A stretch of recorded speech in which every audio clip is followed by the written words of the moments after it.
Christian made that bumper for us, and I was like, Christian, why do all the S's look like T's? You guys notice that? He's like, I don't know, it's the font, I can't fix it. I go, it's gonna drive you crazy. Anyway, my name's John. First time here, I'm the lead pastor. Appreciate you guys coming on out. So we are kicking off a brand new series, stuff we've never talked about before. We're calling it Stories of Grace. Those are S's, not T's.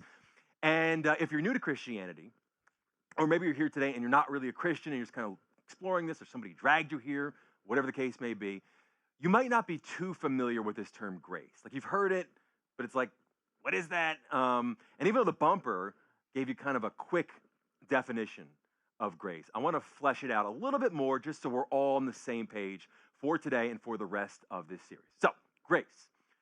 When you step back and you kind of really examine grace, grace is what I'm going to call the undeserved, unearned, unearnable favor of God.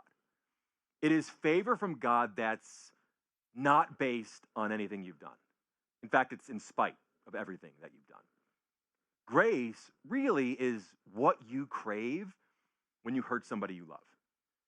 Grace is what you crave when you offend somebody that you need in your life. Because in that moment, whatever it is, you can't take back what you've done. You can't erase the past. We all know this. But in that moment, you want that person to treat you and accept you and feel about you as if whatever you've done had never happened. Okay? Like in some way, they could remember what you've done, and yet the relationship would be completely restored in spite of what you've done. That's grace. Grace is this moment in our lives when God blesses us with something that we, quite frankly, don't deserve. And over the course of the next 3 weeks, we're going to look at 3, quite frankly, remarkable encounters where people deserve one thing, but Jesus gives them another. He gives them grace. Today, what I want to do is I want to introduce you to a man that we have never talked about in the history of this church, going on 10 years, and I don't know why. It's a great story. It really is. His name is Zacchaeus. Now, let me say a couple things. I pronounce his name Zacchaeus. Now, I've always done. A lot of people say Zacchaeus. Those people seem to be Southerners, okay? I'm from New Jersey. Just like I say Mario, you all say Mario. Fine. Tomato, you call him whatever you want. I call him Zacchaeus. Secondly, Zacchaeus definitely lands himself into what I call the Sunday School Hall of Fame. He's one of those stories that we love to teach kids about. And if you grew up in church and you grew up going to Sunday school, I'm going to bet that you remember a song that you learned about Zacchaeus. We're not going to sing it because that song will get you canceled in 2025, but you know what I'm talking about, okay? Now, his story is found in Luke 19.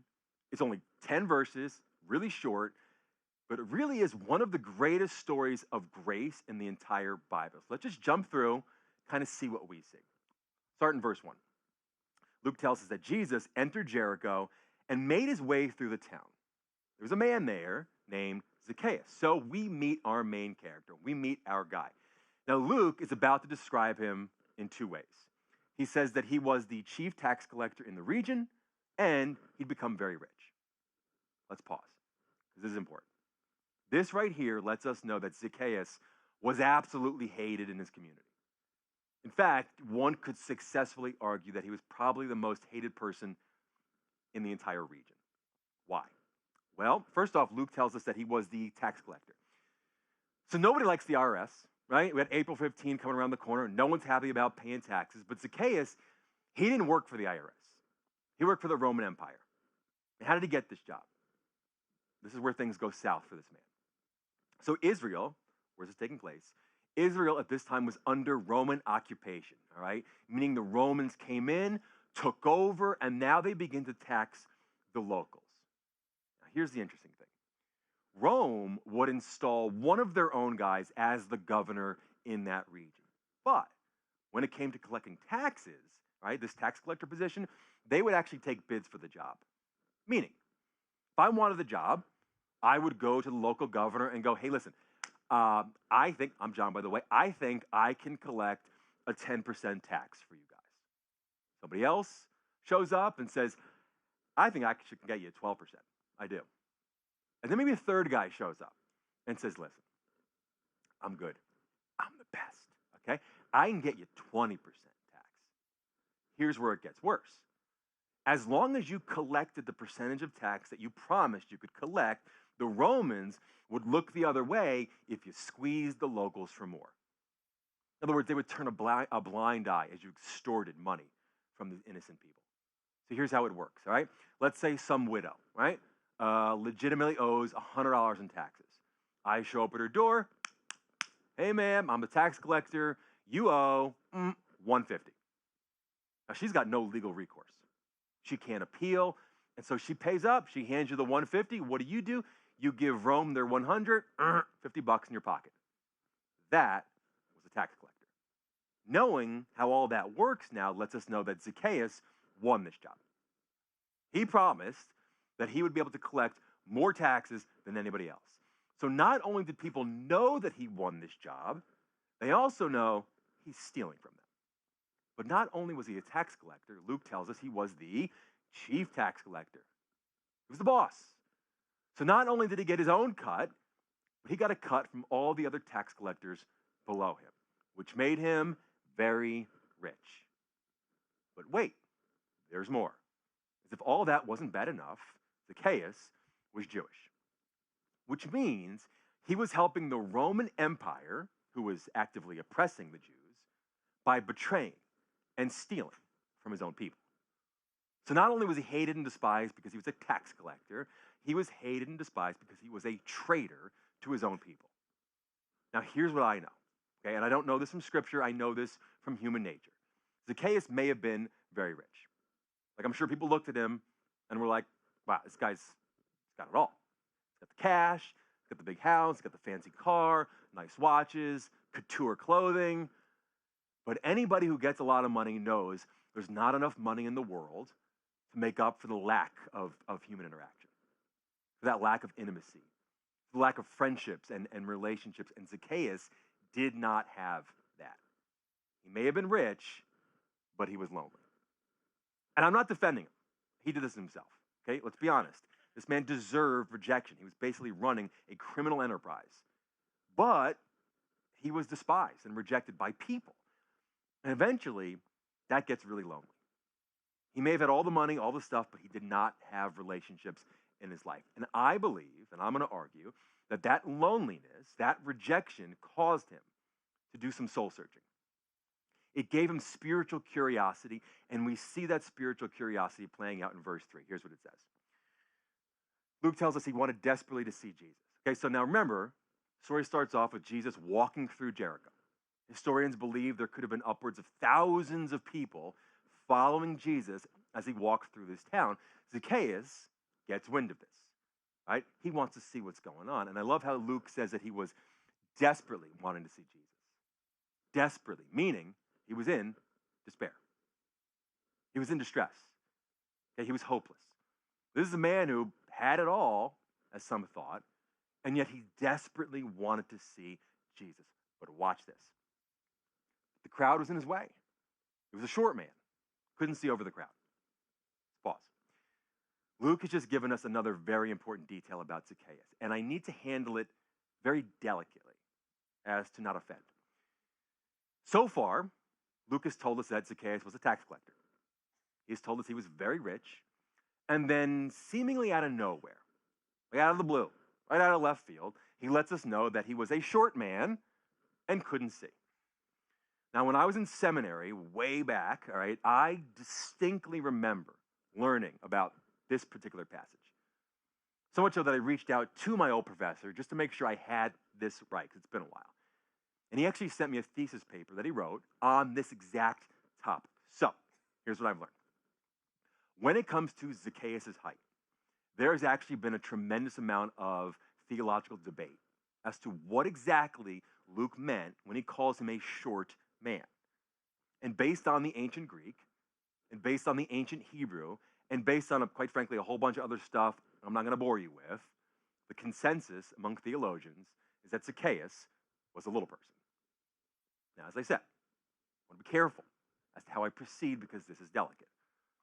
But this is hugely important part of the story, and it adds profound depth to what you're going to see in the next couple of moments.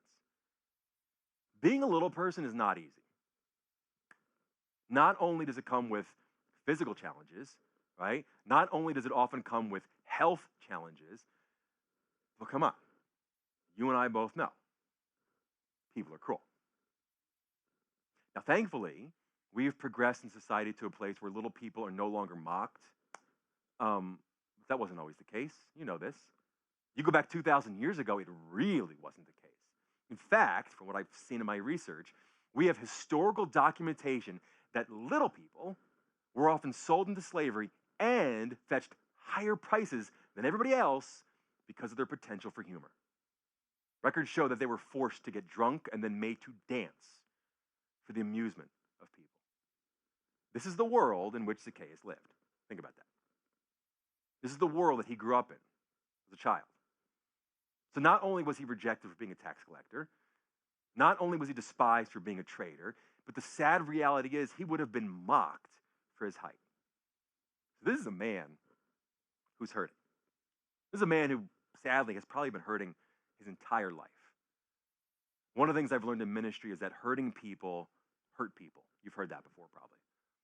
And when I look at his decision to become a tax collector, when I look at his decision to betray his own people, part of me can't help but wonder, did they drive him to this? Like, is this his payback for all those years of being mocked? I don't know. Okay. And I hate to speculate, but here's what I do know. When you are hurting and rejected by people, you got two choices. Number one, you can run to people and hope they accept you, right? Please approve of me. Please validate me. Please accept me. What can I do to make you like me? What can I change to make you like me? Can I change the way that I dress? Can I change my hair? Can I start posting things on social media that you're going to think are cool? When you're hurting and feel rejected, you got two choices. You can run to people, or you can run to Jesus. That's exactly what Zacchaeus did. Let me show you. Verse 4. It says this. So he ran on ahead and climbed up in a sycamore tree so he could see Jesus when he came by. Let's pause. Okay, because this is what my English professors would call a pregnant passage, meaning there's a lot going on below the surface. Let me show you. First, Luke tells us that Zacchaeus ran. We run all the time, right? Some of us by choice, and we think nothing of this. 2,000 years ago, no self-respecting Jewish man would run. It would be inappropriate to run. Why? Well, they wore robes, and in order to run, you have to lift up said robes and expose your legs. That was a cultural faux pas. That was a no-no. You didn't do that. For a Jewish man, that would have been considered scandalous. And yet, in an effort to see Jesus, Zacchaeus was willing to embarrass himself. Pulls up those robes, and he runs. In the same vein, it says that he climbed. For the same reason, a Jewish man did not run, they also did not climb. For in order to climb, what'd you have to do? Pull up the old robes and expose those legs. So we're starting to get an interesting perspective on Zacchaeus here, aren't we? His outer actions, these running and this climbing, is telling us something about what's going on below the surface. So Luke tells us that Zacchaeus desperately wanted to see Jesus. And so in his despair and in his anguish and in his hurt, he is willing to embarrass himself just to see Jesus.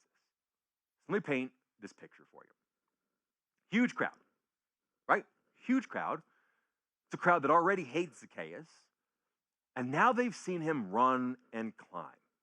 They've just witnessed this man they hate embarrass himself. But this is where it gets painful. Because he was a little person, theologians would tell you, that crowd would have laughed. They would have found this hysterical. To see some little person trying to run through a crowd and then struggling to climb a tree. And yet, Zacchaeus endured laughter and taunts in order to see Jesus. He was willing to give up whatever self-esteem he had left because he had to see for himself who Jesus was. Why?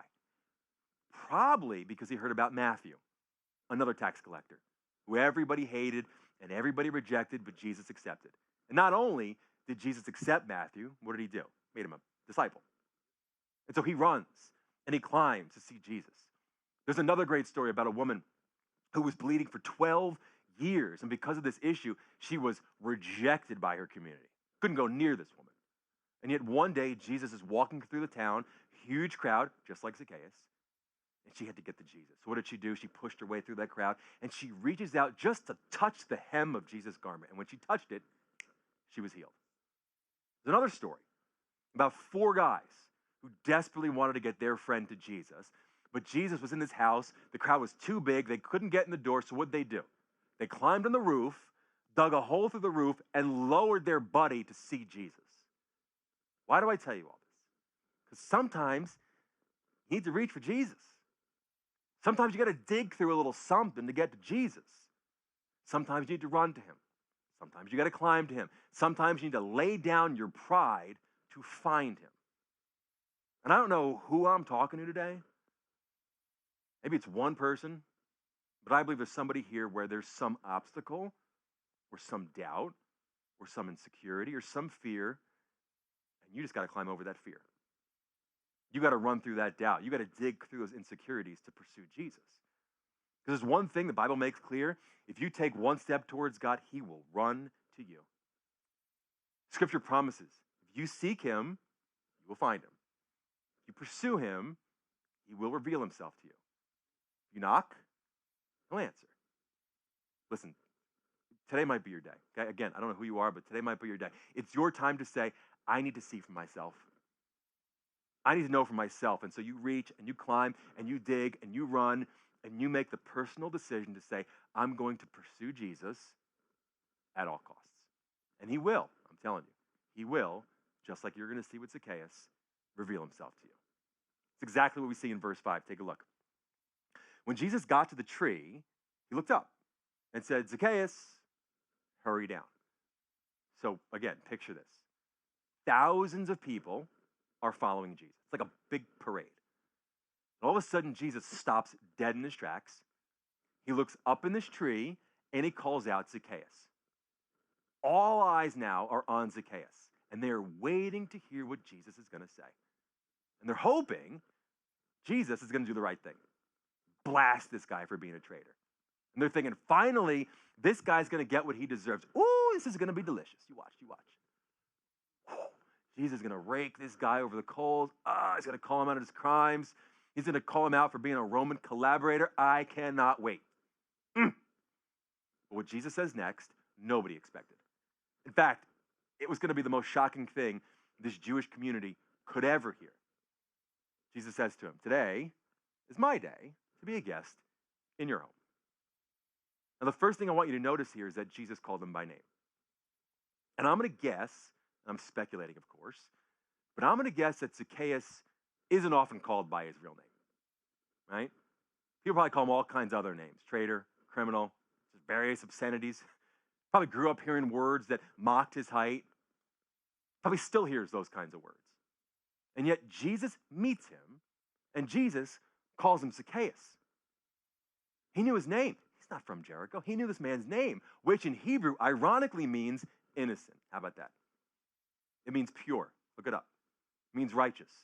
I can guarantee you this, that widow that Zacchaeus took 150 off wasn't going, oh, hey, innocent one, come take my money. And yet Jesus calls him what he is not. Jesus calls him innocent, pure, righteous. Because by faith, that is exactly what he is going to become. So Jesus goes right over to the most hated guy in town and goes, hey, I'm coming to your house tonight. Verse 7, take a look. But the people were displeased. He has gone to be the guest of a notorious sinner, they grumbled. That bothers them.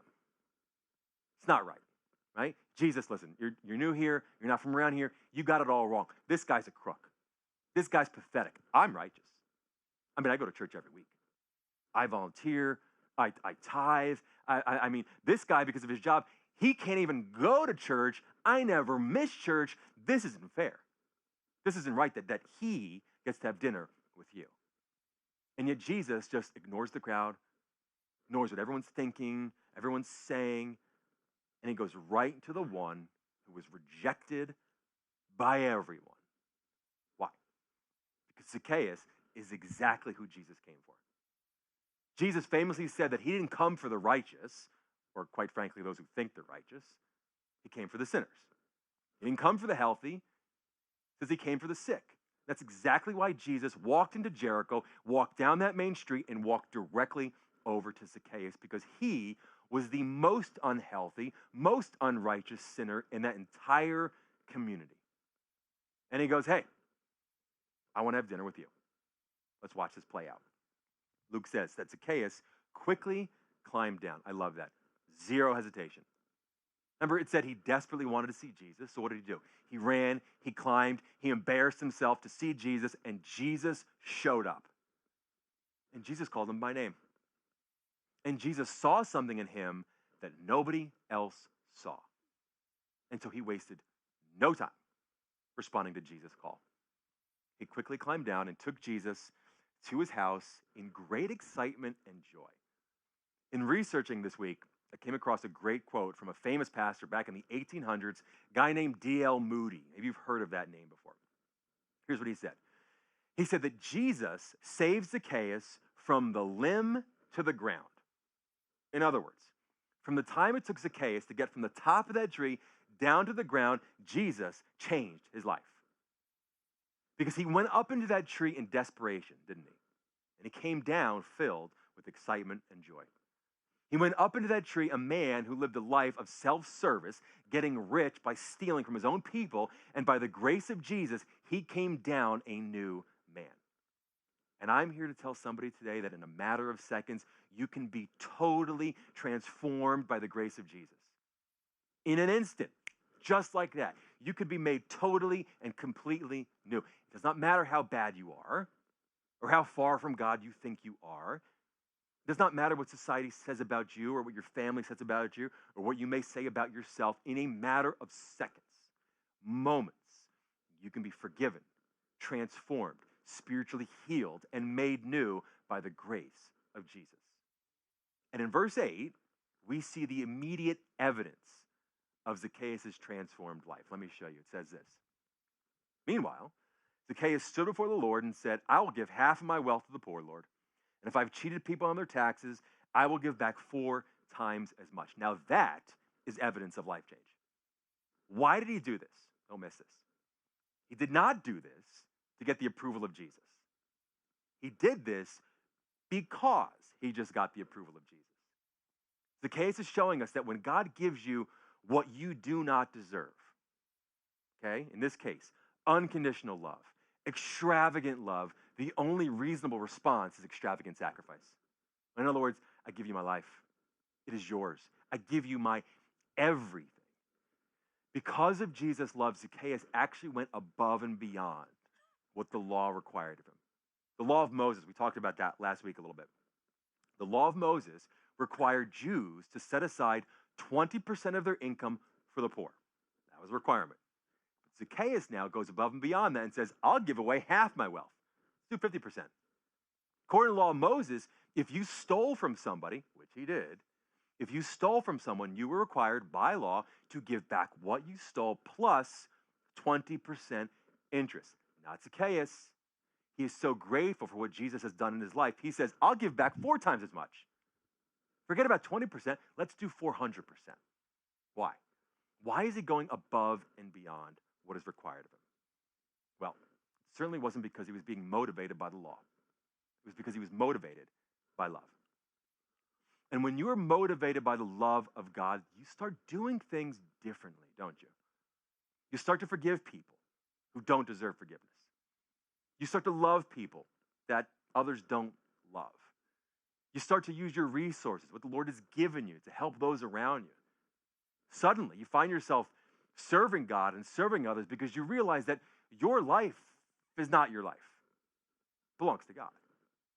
When God steps into your life and into your problems and into your mess and into your failures and touches you with his grace, you start to do things differently. Because extravagant love demands an extravagant response. Let's wrap up this short story. Verse 9, Jesus says, salvation has come to this man's home today. For this man has shown himself to be a true son of Abraham. And what Jesus is about to say next is what today's all about. It is why he went to Jericho.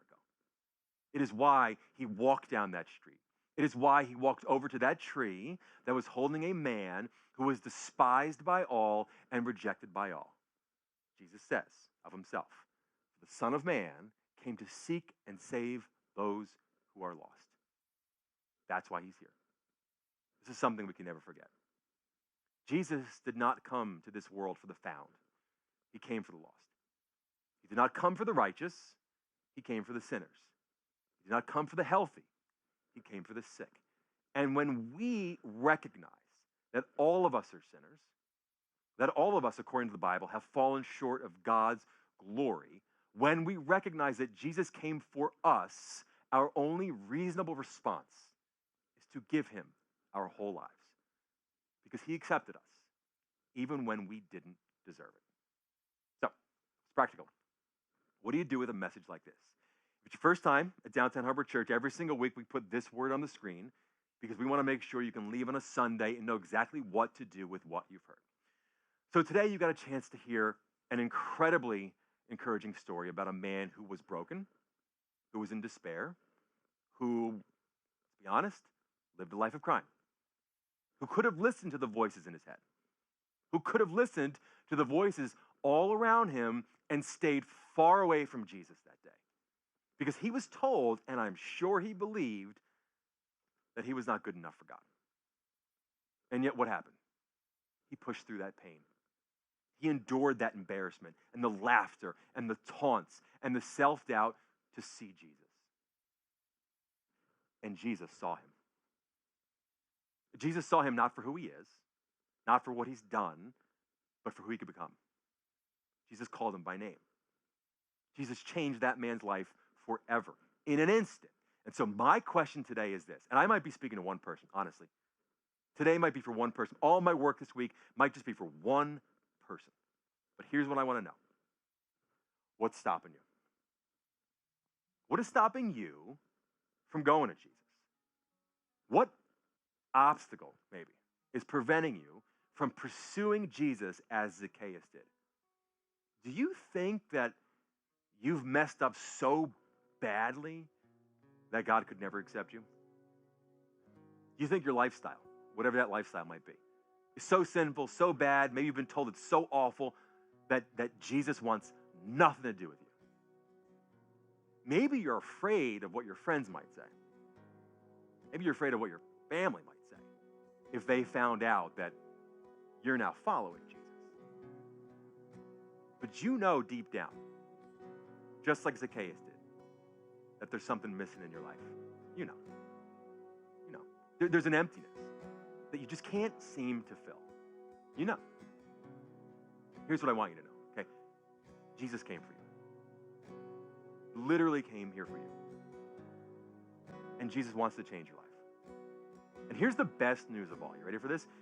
You don't need to change your life in order to go meet him. You don't need to clean up your act first. You don't need to fix your mistakes because Jesus loves you just as you are, and he knows what you can become. Today's the day, okay? It's the day. It is your time to say, I need to see Jesus for myself. I need to know him for myself. And I'm going to pursue him at all costs. In an instant, I'm telling you, in an instant, you can be totally transformed by the grace of Jesus. Let me pray. Heavenly Father,